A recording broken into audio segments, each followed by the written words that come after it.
This is ZEISS Presents Full Exposure, the weekly resource for news, trends, and the people who influence the world of photography and cinematography. Hosted by veteran photographer and filmmaker Jim Kamp. Today on Full Exposure, New York City writer, producer, and director Eden Martinez stopped by the studio. A self-described New-Yorican who grew up on Manhattan's Lower East Side, Eden found her calling at the ripe old age of 12, falling in love with films like Willy Wonka and the Chocolate Factory and Jurassic Park. Eventually finding a nurturing place in an after-school program, mentored by local filmmakers and educators. Today, Eden is a visual storyteller creating productions for leading commercial and nonprofit clients, and is rapidly branching out into nonfiction, dramatic, and comedy narrative projects for film and television. Hey, Eden. This is so great meeting you for the first time. Thank you for coming. It's a pleasure. Really, it's great to have you. Yeah. It's really great to have you. Absolute pleasure. I really, in looking at your bio and stuff, I've been talking to a lot of younger filmmakers lately, and you're at an interesting stage in your career, where you've done some stuff, but you talked a little bit about getting started. Could you tell us about how you at such a young age of 12 felt like this was a calling for you? Yeah, I feel like I have heard a lot of people say that. I don't know if it actually translates to action, which I've always found interesting, but I was lucky that I was able to translate that to action.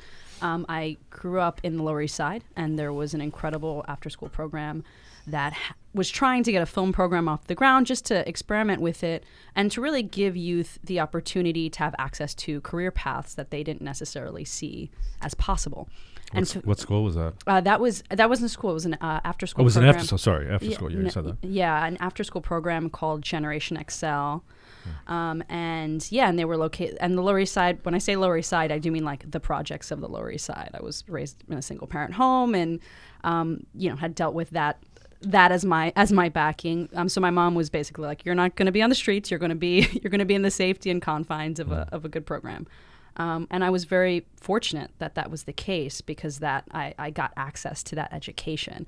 And I do say education because they brought in two filmmakers.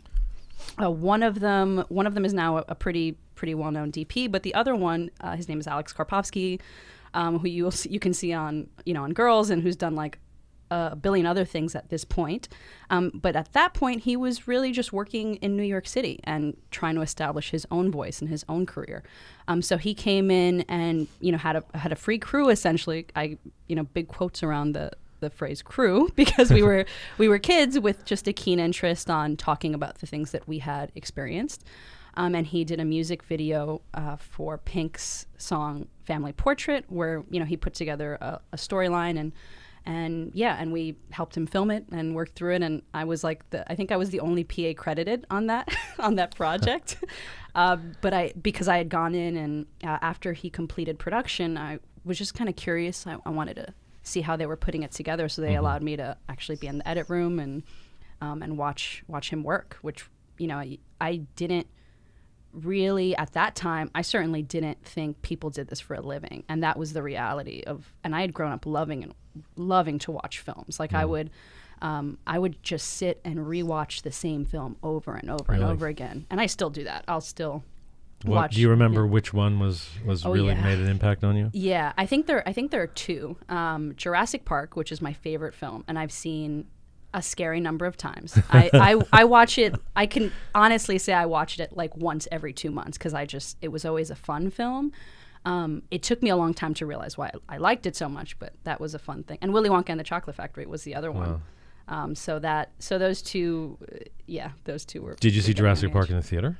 I did not. I didn't see anything in a theater. I can't remember my mom really, and it wasn't because she didn't want to. She just couldn't. It was just very difficult for her to kind of carve out that time.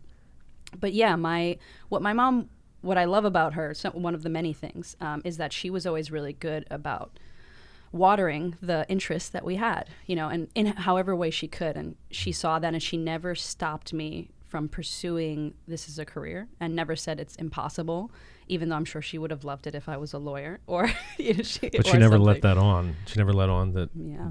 That's amazing. Yeah, no. I mean, as I got older, Right. she would ask some questions because there was the period before I was employed in film, and she was like, "Well, you could always go into anything, and maybe it'll be a bit easier or a bit more practical."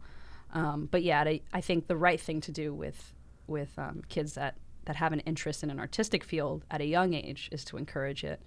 Because if they go away from it, it'll happen out of their choice. It won't be. Well, and because of someone else's. program, I mean, so many kids Yeah. don't have access to an after-school program like that, Yeah. or an in-school program or what have you. Yeah, and I do think that form of education, especially something that's trade-driven, is very helpful because you get a chance to really immerse yourself in it. I mean, and from there, I mean, the program evolved, and they brought in Chris Chan Roberson, who was the editing professor at NYU, and he and I really connected, partially because I was just so addicted to the idea of filmmaking at that time. It was like a little bit of a drug, because I never really knew how to say what I wanted to say, and films have always felt like, oh, this is a way where I can connect with other people, and so that I found really attractive. And he took me under his wing for a year, 2 years, and taught me Final Cut Pro. And I'm saying that, but I was like 14 years old. It was a very big undertaking, and he had a really big commitment to kids in the Lower East Side. And he did also let me audit some of his classes, so I was sitting in classes with NYU students, which I still am a little bit in shock of, because that's another opportunity where, it's like, how does this land in my lap? And I don't think I knew how important it was at that time. And now I look back, and it's pretty influential.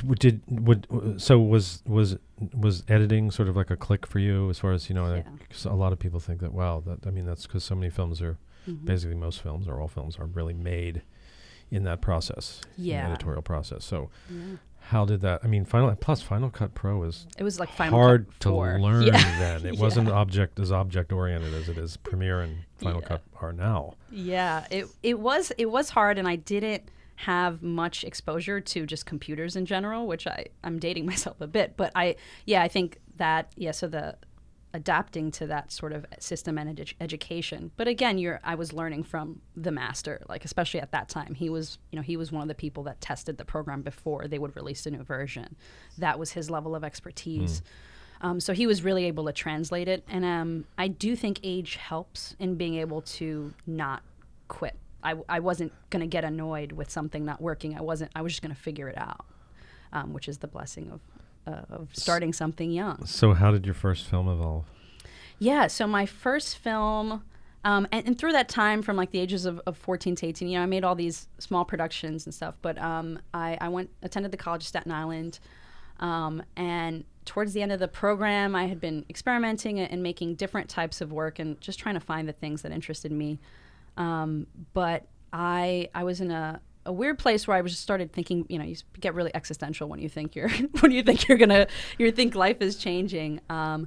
And yeah, this film, Celia, sort of came to mind in that I had really at that time felt a tension in mine and my mother's relationship, and I wanted to talk about it in the most like dramatic way possible.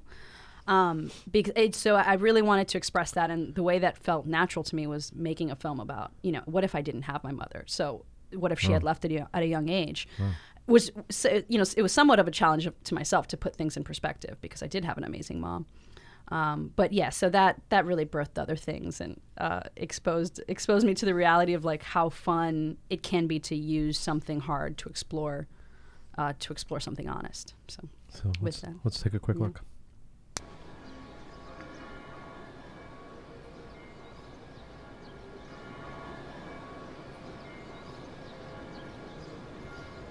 As hard as I try, I can't seem to convince myself that this is my fault. I don't know how I got here, and even if I did, I'm sure it wouldn't make much sense.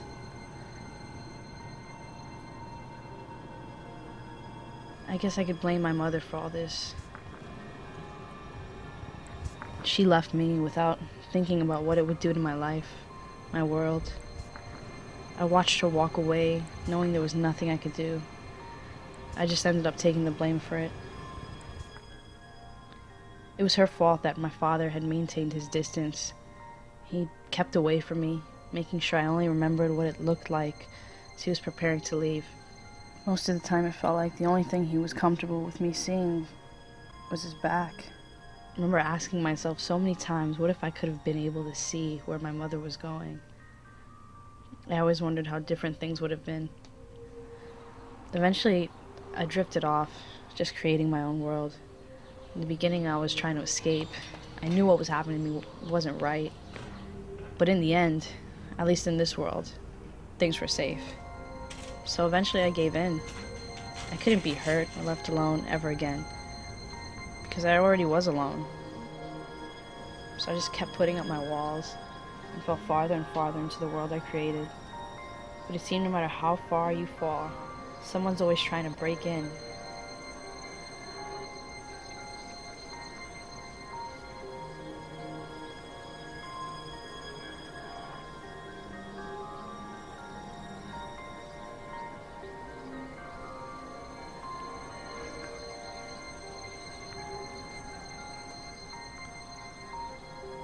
Eventually I realized the only thing that never belonged was me.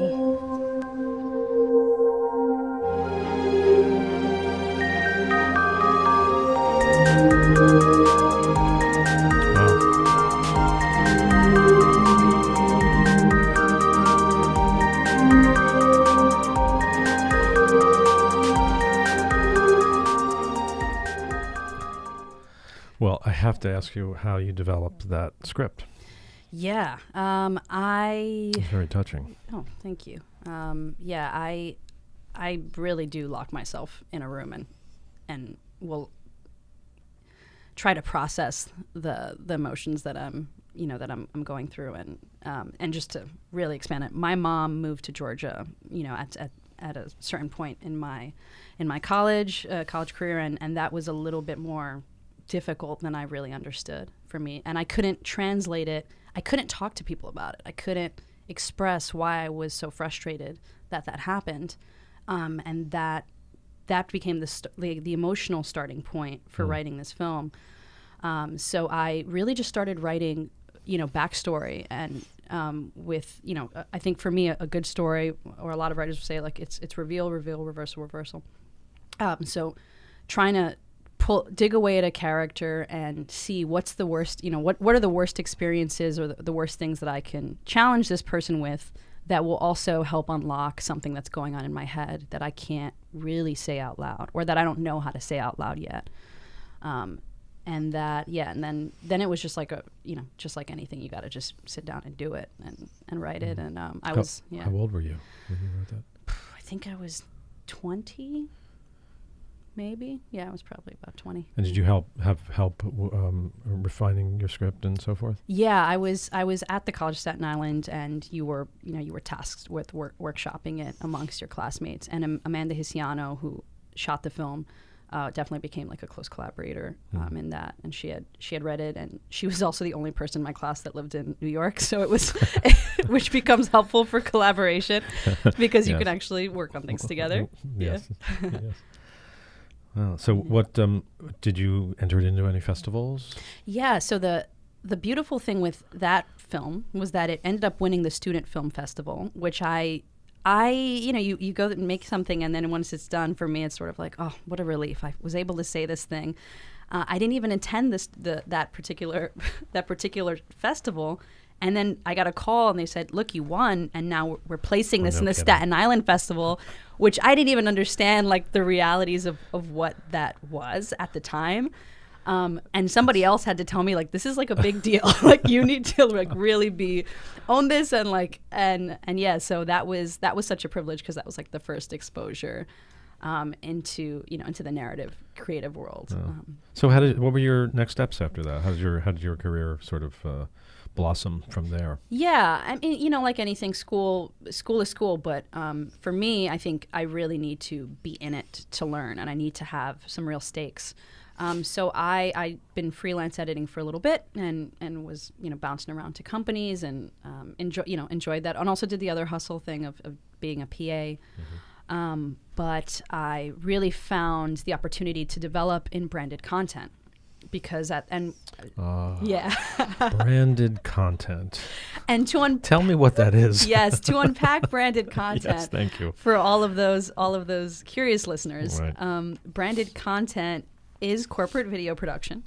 Branded content has evolved now because it's becoming more narrative, and corporations are really seeing the value in telling unique stories to further their brand, and also to really giving the power to the artist to say, can you help us find something interesting that's going to connect with an audience, especially an audience that might not know we exist.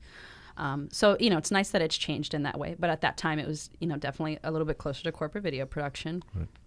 But they were big corporations, and that was a pretty big launch pad for me again, because I didn't, it's, I think for any filmmaker, any artist, making a living is obviously a necessity in life, but also very difficult. It's really difficult to get paid to do your work.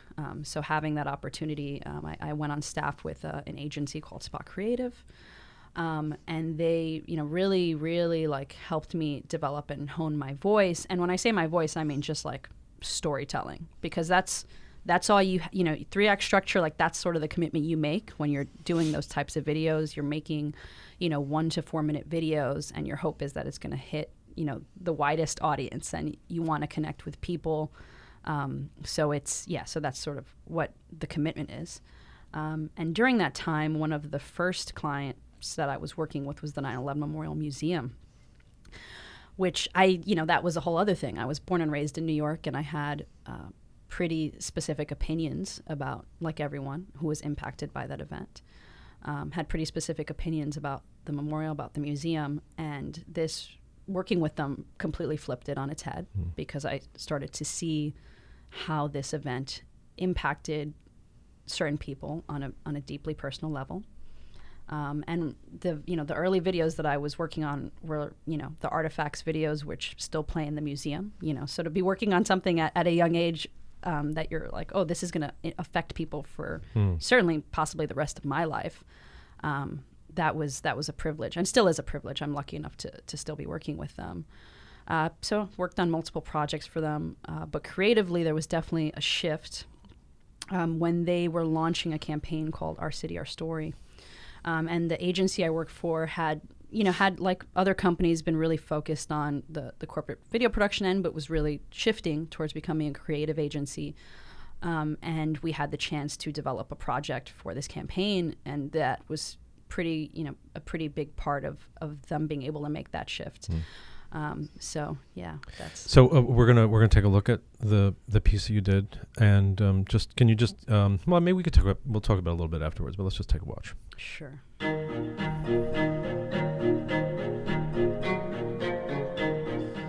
New York City is my city.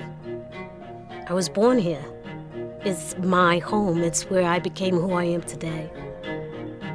Whether you're a New Yorker born and raised, lived here for years, or you're still earning the right to call yourself one, this city has a place for you. We come from all corners of the world, old and young, and every day we live together, work together, and build our communities together. Yeah, we got hit, but we showed that we can bounce back. For many of us, those memories will never fade. We carry them inside of us. But it's how we teach those who come later, the next generation of New Yorkers, the new romantics, the leaders, the dreamers, the artists, and the visionaries. New York is more than just a city. It's an attitude. It's a way of life, and I am proud to be part of that.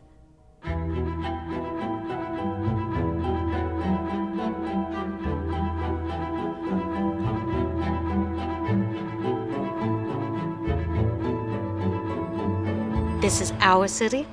This is our story.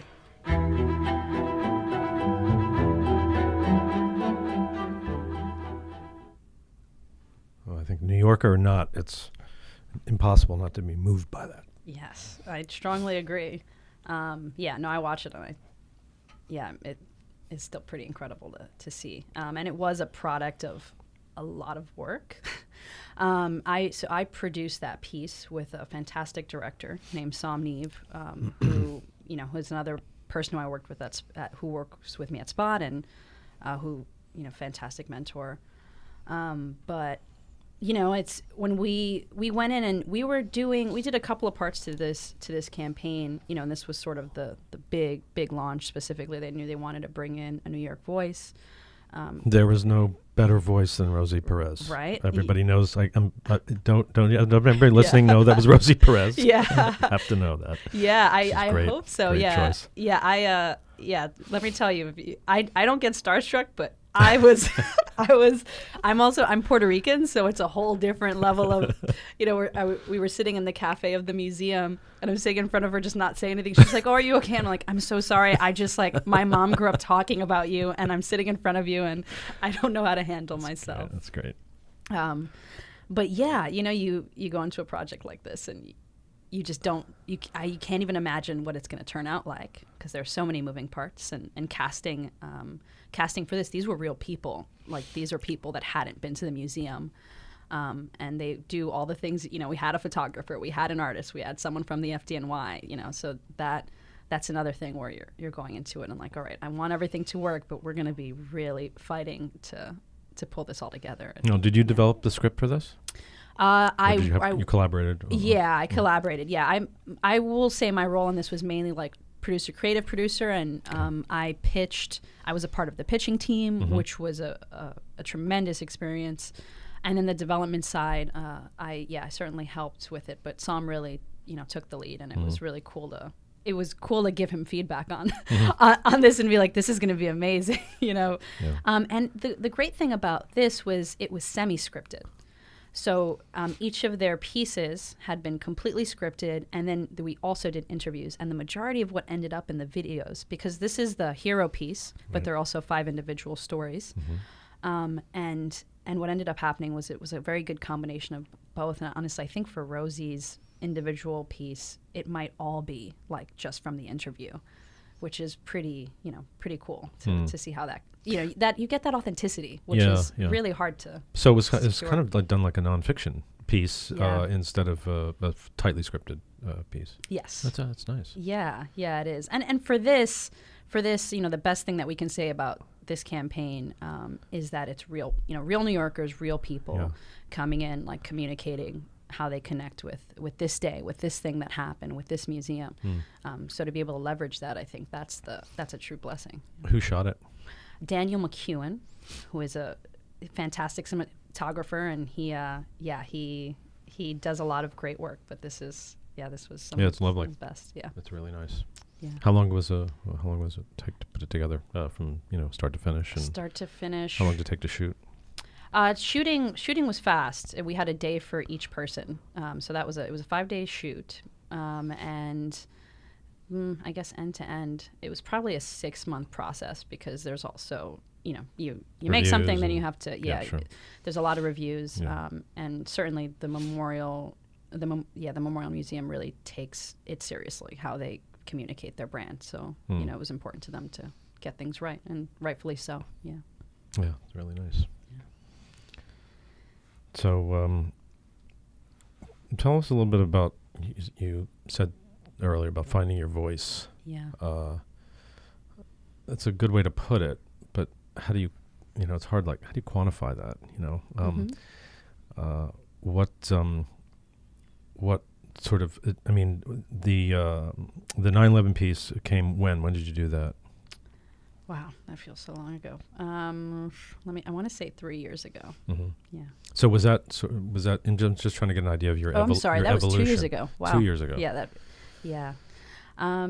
So as far as evolution, this shifted the company, I think, so that helped, because it was the first time that I realized that this could be an avenue for certainly more challenging, emotional, personal stories that could be told in that way, and about topics that I cared about. Like, I cared about, and we all do as a company. Like, I care about this museum, right. and to tell something to tell something, in this way was an honor. But in seeing that this medium, this short form medium, could be used in that way, that was sort of the trigger to finding my voice, I guess, specifically in branded content. And I always knew I wanted to do more narrative. So I was really trying to find a bridge. Like, how do I find a bridge between these two worlds? So that was the beginning. That was, I think, the beginning of that bridge. But finding my voice was a matter of trying a lot of different things and being able to do that, which I don't think a lot of filmmakers do get to do, or even recognize the importance of the process. Because you can go to school and produce a bunch of different things and then graduate and need a job and end up in a completely different field and wonder 10 years down the line how you got there. But whilst not really making anything, not really. So, and I always had the chance to make things that I cared about. But I'm sorry, I've lost my train. No, yeah. that's. I mean, yeah, that's a really. That's. I think a lot of us feel very fortunate to be able to do something that we care about, because that is a way of. I mean, that's being true, right? You're finding your voice that way too, and doing something that you care about, like your first film. Yeah. I mean, you had the. Fiction or not, you still had a message to get across, Yeah. And like I said, everybody's affected by 9/11, be you a New Yorker or not. Yeah, and I guess that's what I think ties into finding my voice, is knowing that the stories I care about, my unique perspective on those stories is what qualifies me to tell them and why I should be telling them. And marketable or not, like, put those things aside, they're going to connect. Mm-hmm. And I do feel like that's why I want to tell stories. Like, I want to connect. And it's, so I think in that way, filmmaking is very simple and can be very simple if you sort of strip away all of the complexities of needing a paycheck, of needing numbers on your YouTube videos, of needing all those things. Right. If you can make something honest, then you'll find the people that need to see it, and everything else will come. So one of your more recent things you did just so happens to be a piece for our sponsor. What a coincidence. I know. How does that... this is strange. Yeah, I don't know. We'll have to ask Tony about that. Yeah. How did that happen, Tony? And it's a piece you did for ZEISS. Yeah. And you want to set this up for us? Yeah, absolutely. So Tony came to me with this project. Which is, for everybody who doesn't know, Tony Wisniewski is one of the top marketing guys for ZEISS in the U.S. and the Americas. Yes. And he came to me with a video project that he was interested in doing, which documented a photographer named Mario Bosner. And I was pretty immediately struck by his story. But what was his story? 'Cause I did speak with him briefly, because we might talk to him at some point. But yeah, set that up for us, because he does have an interesting story. Yeah. So Mario had spent a good majority of his life as a professional drummer. And then, Love it. and then decided, well, drumming's not difficult enough. I'm going to pursue a career as a photographer, and was successful in it for, because I think he committed to committing to his calling, basically, which was photographing these historic spaces. And I think that what I connected with was the willingness of an artist to say, no, this is what I'm supposed to be doing at this point in my life. None of the years of him as a drummer go away or matter any less, or are less important. It's just, this was this next point in self-discovery. And his photography is incredible. So yeah, that's Mario Bosner, and I hope you enjoy this. All right, let's take a quick look.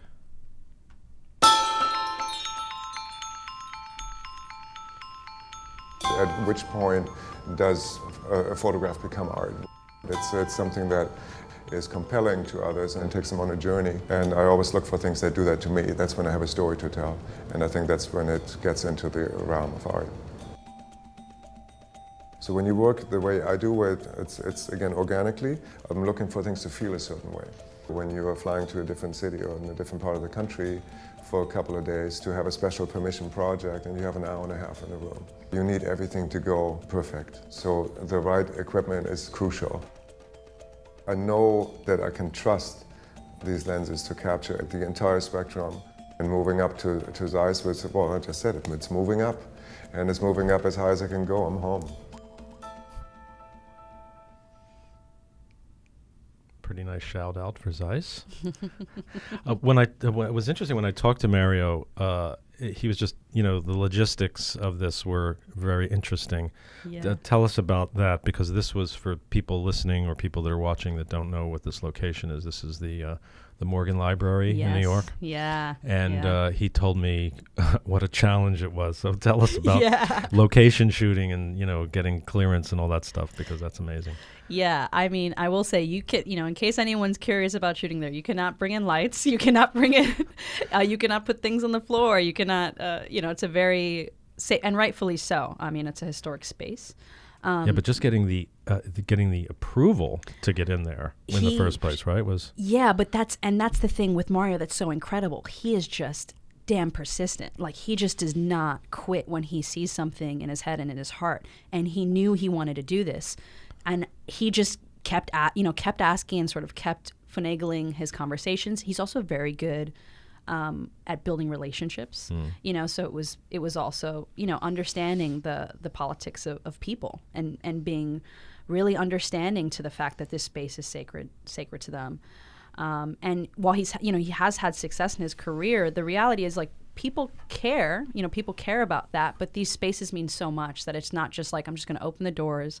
And with his photography, he can't have anyone in the room. He really needs the space to be empty. And that's where that complexity and challenge came, is finding the right time that they could work it out and be okay with his presence. And he had how long in there? An hour and a half. An hour.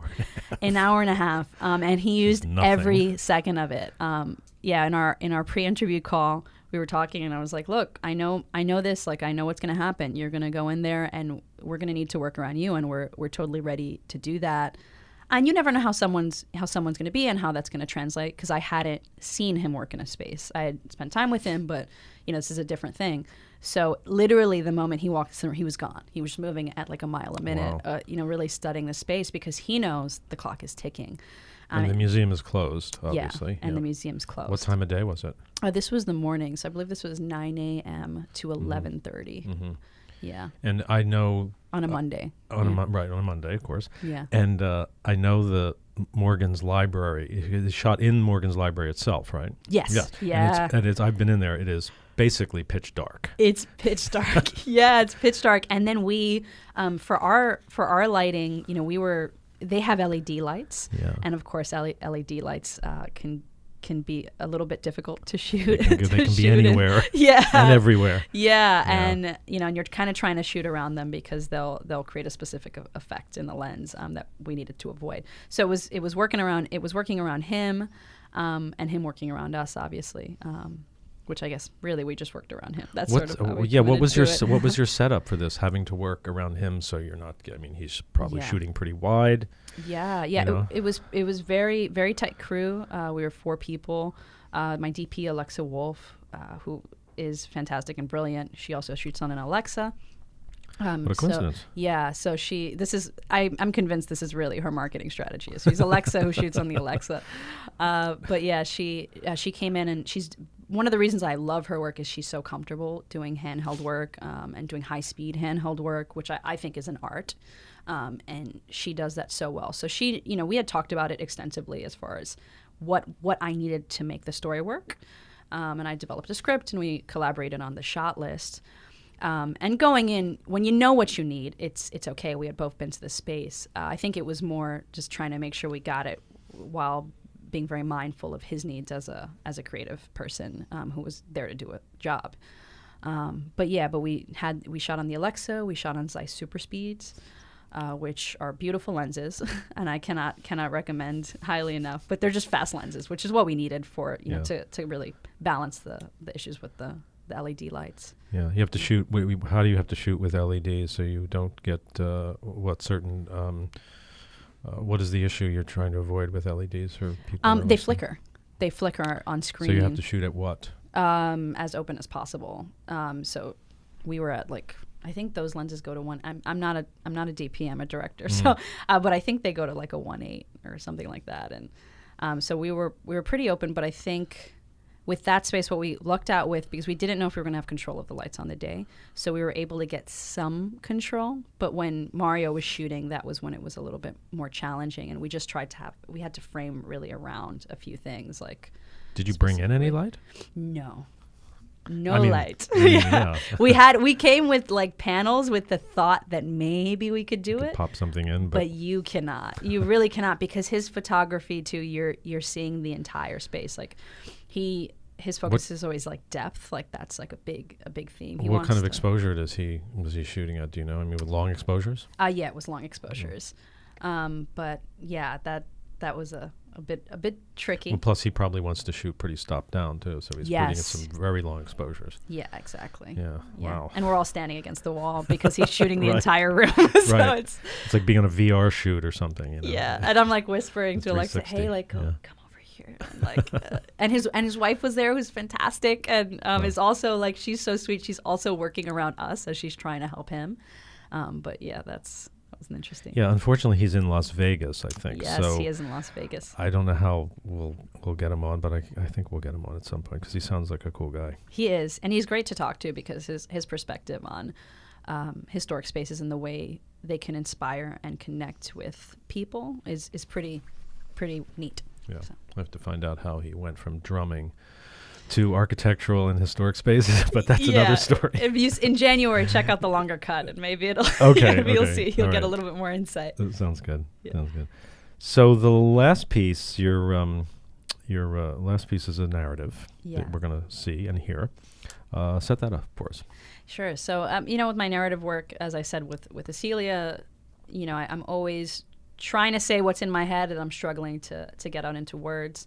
And I was at a place in my career. Well, I did want to make a film with a group of like my closest colleagues and collaborators, which this very much was. So who are we seeing and hearing in this? Yeah, so the lead actress, her name is Ginny Leese. She was also a producer on the film and also co-wrote the script with me. And she's a big collaborator. Grace Kim, who was the lead producer, big collaborator. Alexa shot this, who shot the Bosner piece. Mm-hmm. And there are a myriad of other people who I work with pretty closely. I had a substantial crew for what this was. And what was this for? The title and Sure. So this is called Masterpiece. This was produced. I'm a part of a film collective called Film Shop, and they choose a theme every year and encourage filmmakers to collaborate with each other and to make a project. And yeah, that's specifically what this was for. This was their end of season showcase. Cool. And yeah. Okay, so let's take a listen and look. All hail the good and gracious DuPonts, patrons of the arts, and Ilya Mossman. Thank you, Gustav. That is all for now. Curious, isn't he? Yes. Very. Well, none of us are perfect, darling. Let us begin. Please stand.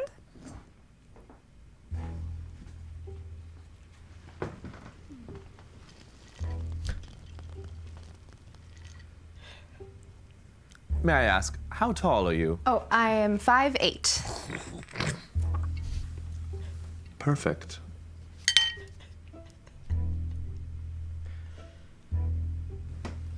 And are you comfortable with nudity? Right now? Yes. It would depend on the role, but yes. Very comfortable. One last question. Are you comfortable with meat? Meat? Meat, dear, meat. Pâté, foie gras, squab, etc., etc., etc. Yes, I am comfortable with meat.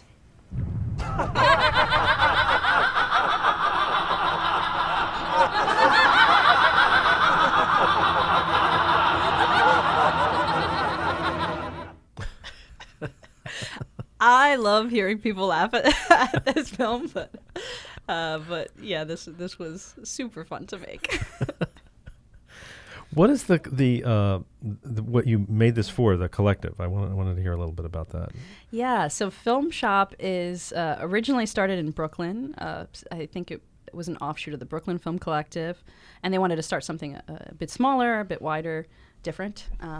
And yeah, so Film Shop the Collective, you come into the collective and you're workshopping a project from season to season, and the season's equivalent to like a college semester, 3 to 4 months. And at this point in time, I actually wasn't even workshopping this, but nevertheless, and I'd gotten into the collective, which there is an application process about 2 years ago, and it's had a very big impact in my life because everyone there is pretty much pursuing narrative. So that when you're around these people and they're not jaded about where they are in their in their film career, it can be really, really inspiring. So are they all of all different levels in their career? Yes, yeah. In my chapter right now, it is like a little bit higher level. Like we're all working in the industry pretty consistently, but they do. The collective is really good. We have 5 chapters in New York, and they're really good about making sure that there's a good balance of people. So it's not just directors, it's not just writers, it's producers. They had an audio engineer the first season that I was there. It's really getting a plethora of voices, so you can really support each other, learn from each other, benefit from each other's talent and wisdom. So yeah, that's super helpful. Now, how many projects do you do? Are there just one per quote semester unquote, or it depends on where you're at. You get 1 to 2 larger presentation slots where you're actually going through your project full, end to end. I think it's most beneficial when you're only working on one. For me this season, I'm developing a feature, so I was able to workshop a portion of the feature. But the good thing is, like, you present, and then you get that feedback, and then you really incorporate it, and hopefully either present again or at least get to talk with a select group of colleagues about your progress and where you're at. And it is that accountability.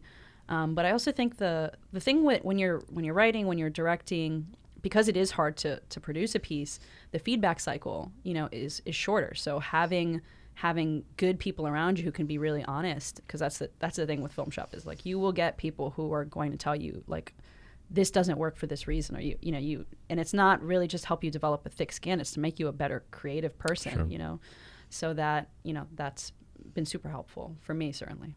They sound great. Maybe great. We could have somebody on from there too to talk about it. Oh yeah, specifically. Maybe you can recommend someone for us. Albert. Okay. Albert Benida. Yeah. All right. We'll talk about that Yes. later time. So you mentioned you're developing a feature. I am. What can you tell us? I can tell you. It's very different than a lot of my other work, which I think that's the theme in my career, is do very different things. So the feature is about a group of trained dance performers who fight off zombies. I mean, that's the... yeah. They get stuck on a train and they have to fight off zombies. Yeah. They get stuck on a train? Yes. Yeah. Zombies are on the train? Yeah, the zombies are on the train. Based in New York City. It's a subway train subway or train. Metro North? Subway train. Metro North, yeah. They're never going to get off that train. To me, it's Metro North, because that's the one you're always stuck on. Yeah. But subway too. That's which subway line? Not to get too I'm parochial. doing L. But Yeah. Perfect. Yeah, exactly. Just because everybody is going to be stuck on it eventually, or off of it. Yeah. Were you influenced at all by? Shaun of the Dead, Train to Busan. No. What's the Ban Ki-moon's film about something Chaser? Yes, I know exactly which one you're talking about. I know, it's like the worst. Help us out here. Anybody know the film? Yeah. Oh, it's a great film. I mean, it sounds, but the whole premise, it was all shot on a film. Yeah. It was all. I'm sorry, it was all shot on a train, yeah. And the train it was shot on was the same car. So all the scenes took place on this long train, but everything was shot on this one car or this one set that had to be redressed, and it was sort of like the end of the world. Anyway, I'm getting far afield. No, it's actually, I only know it because I've gotten a list of recommendations of films, and it's on the list. Snow Chaser? Is that what I've it's seen called? Snow. Yeah. Is that what it's called? Yes. Yeah. Yeah. I stumbled on that. What a great film that was. Snowpiercer. That's it. Sorry, you said Snow Chaser. I was like, yes, Snowpiercer. Right. That's it. Yeah, he was actually. We were talking about the Jacob Burns Center earlier. He was actually Ban Ki-moon was a resident there, but. I'm getting off the track. So what? What's your zombie feature? Sounds interesting. Yeah. You're writing it now, or? Yeah, I'm writing. I'm I mean, I have a first draft, so Cool. that was my goal for for the last 3 months, is to have like a solid first draft that I felt confident in. Cool. Yeah, I mean, I understand that it like definitely sounds like a comedy, and it is. It's it's an action dark comedy. comedy, It's a dark comedy, Yeah. and I think that that genre for me is where I connect the most. And I wanted to write a film about being Puerto Rican, that felt that was something that could still be fun. So the lead character in the film, Jade, is a Puerto Rican girl who's living, who's kind of living as a survivor, just trying to get by day to day. And the whole film's sort of like unpacking the Hispanic culture in the way that I've been unpacking it in the last couple of years, because that's I didn't grow up. I grew up as Puerto Rican, but I was very much an American. So, but I've kind of gone back. The first sentence of your bio, you said you were going to unpack that for us, because I hadn't. Maybe I'm just led a sheltered life, but I hadn't heard that. Yes. New-Yorican. New-Yorican. Yeah. New-Yorican. Yeah. That's a great word. Yeah, New-Yorican. Yep.